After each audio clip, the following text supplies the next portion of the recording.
چلیں جی، اب ذرا ہم آگے بڑھتے ہیں اور اپنے معاشرے کی ایک ایسی حقیقت کی بات کرتے ہیں جسے ہمیں انکار نہیں کرنا چاہیے۔ نہ صرف نوجوان نسل بلکہ بہت سارے ینگسٹرز کے علاوہ میچور لوگ، بہت سارے ایسے لوگ جن کو دیکھ کے ہمیں کہنا چاہیے کہ ہم ان سے سیکھ سکتے ہیں، وہ ہمیں بے راہ روی کا شکار نظر آتے ہیں۔ ماں باپ اپنی اولاد کی پرورش بہت اچھے طریقے سے کرتی ہے تاکہ وہ معاشرے کا ایک اچھا فرد بن سکیں،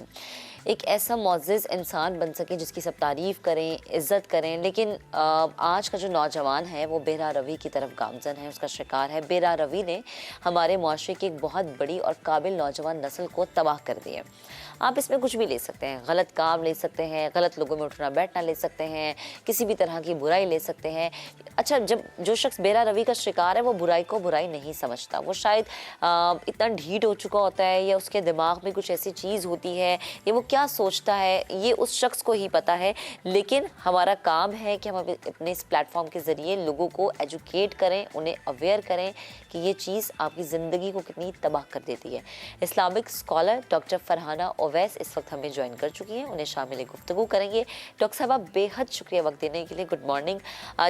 جس طرح سے میں نے بات کی نا ہماری نوجوان نسل، چلے وہ تو نوجوان نسل ایک الگ ہے جس پہ ہم بات کر سکتے ہیں، لیکن جو ہمارے میچور لوگ ہیں، اسپیشلی میں اس لیے کہنا چاہ رہی ہوں کہ آج کل ہم نے دیکھا ڈیورس، خلا بہت زیادہ بڑھ چکا ہے، جس کی ایک وجہ ہی ہوتی ہے جی کہ آپ شادی کے بعد جو ہے آپ کے افیئر چل رہے ہیں، شادی کے بعد بھی جو ہے آپ اپنے رشتے کے ساتھ وفاداری سے نہیں چلتے، تو یہ بھی ایک بے راہ روی کی ہی قسم میں آ جاتا ہے۔ تو اس طرح کے لوگوں کے دماغ میں کیا ہوتا ہے؟ کیا انہیں اللہ کا خوف نہیں ہوتا یا انہیں لگتا ہے کہ جی بہت سارے لوگ مل جائیں گے، زندگی جیسے چل رہی ہے چلتی رہے؟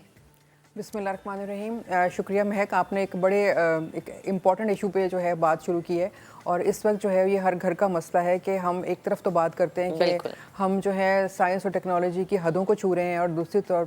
دوسری طرف ہم اخلاقی پستیوں میں چلتے چلے جا رہے ہیں۔ اور اس کی بنیادی وجہ جو ہے، اگر آپ کوئی بھی برائی دیکھ لیں، جتنی بہت ساری چیزوں کا آپ نے ذکر کیا ہے، میں سمجھتی ہوں کہ یہ دین سے دوری ہے، کیونکہ چاہے آپ کے رشتوں کے حوالے سے بات ہو رہی ہو، آپ کے معاملات کے حوالے سے بات ہو رہی ہو، آپ کے معاشرے کے حوالے سے بات ہو رہی ہو، یہ تمام چیزیں جو ہیں یہ اگر آپ دین کے قریب رہتے ہوئے ان کی ایک تربیت لے لیتے ہیں تو بہت ساری برائیاں جو ہیں وہ جنم لیتی ہی نہیں ہیں۔ جیسے آپ نے رشتوں کی بات کی یا جیسے آپ نے معاملات کی بات کی، تو ہمارے آقا محمد صلی اللہ علیہ وآلہ وسلم نے ہمیں کتنی خوبصورتی سے بتا دیا کہ والدین کی جو ہے آپ نے عزت کرنی ہے، ان کا احترام کرنا ہے، آپ نے اپنے پڑوسیوں کے ساتھ کیسے رہنا ہے، آپ نے سوسائٹی میں کس طرح موو کرنا ہے، آپ نے خود اپنی ذات کی تربیت کیسے کرنی ہے۔ اگر آپ اپنے والدین کے ساتھ رہتے ہوئے اچھی طریقے سے تربیت یافتہ ہوں، جو کہ دین نے ہمیں بتا دی ہے، تو ہم کبھی بھی برائیوں کی طرف نہیں جا سکتے، ہم برائیوں کا سوچ بھی نہیں سکتے۔ تو یقیناً ہم دین کو اس طرح سے نہیں لے پا رہے ہیں جیسے کہ ہمیں کہا گیا ہے، جس کی وجہ سے تمام معاملات چل رہے ہیں۔ اور پھر ہمارے آقا محمد صلی اللہ علیہ وآلہ وسلم نے فرمایا تھا کہ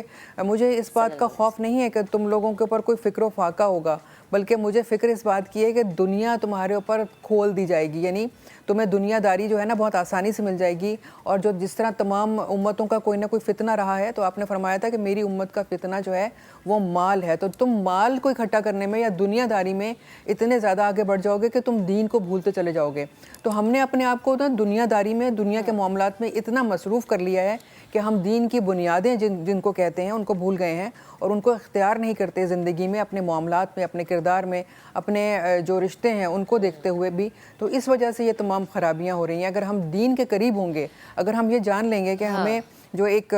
ہمارے نبی کا اسوہ حسنہ کیا ہے اور انہوں نے کس طرح زندگی گزاری، تو کبھی بھی ہم ان معاملات کو اس طرح سے نہیں دیکھیں گے جو ہمیں اس وقت نظر آ رہے ہیں۔ بالکل ڈاکٹر صاحب، آپ درست فرما رہی ہیں۔ اگین وہی بات کہ ہمارے دین نے تو بڑی خوبصورتی سے ہمیں ہر رشتے کے بارے میں بتایا، ہمیں ہر چیز کے بارے میں بتایا۔ آئی ڈونٹ تھنک سو کہیں کوئی کمی بیشی ہے کہ ہم یہ کہیں کہ جی ہمیں اس چیز کی سمجھ نہیں آ رہی۔ ہمارا دین مکمل ہے، شکر الحمدللہ، لیکن اس کے باوجود جو ہماری نوجوان نسل ہے اس کا اس طریقے سے غلط ٹریک پر چلنا ایک الارمنگ کنڈیشن ہے۔ آئی تھنک یہ وقت ہے کہ شاید گھر میں آپ کا براٹ اپ، آپ کی گرومنگ اب زیادہ اسٹرانگ ہونی چاہیے، زیادہ اسٹرکٹ ہونی چاہیے، کیونکہ بچوں نے خود تو اپنے اوپر توجہ نہیں دینی، ظاہری سی بات ہے، یا تو بڑے دے سکتے ہیں، ماں باپ دیکھ سکتے ہیں، یا دادا دادی دیکھ سکتے ہیں۔ تو یہ اب میرے خیال سے ان کے اوپر ذمہ داری عائد ہوتی ہے کہ وہ تھوڑے اسٹرکٹ ہو جائیں بچوں کی گرومنگ کے معاملے میں۔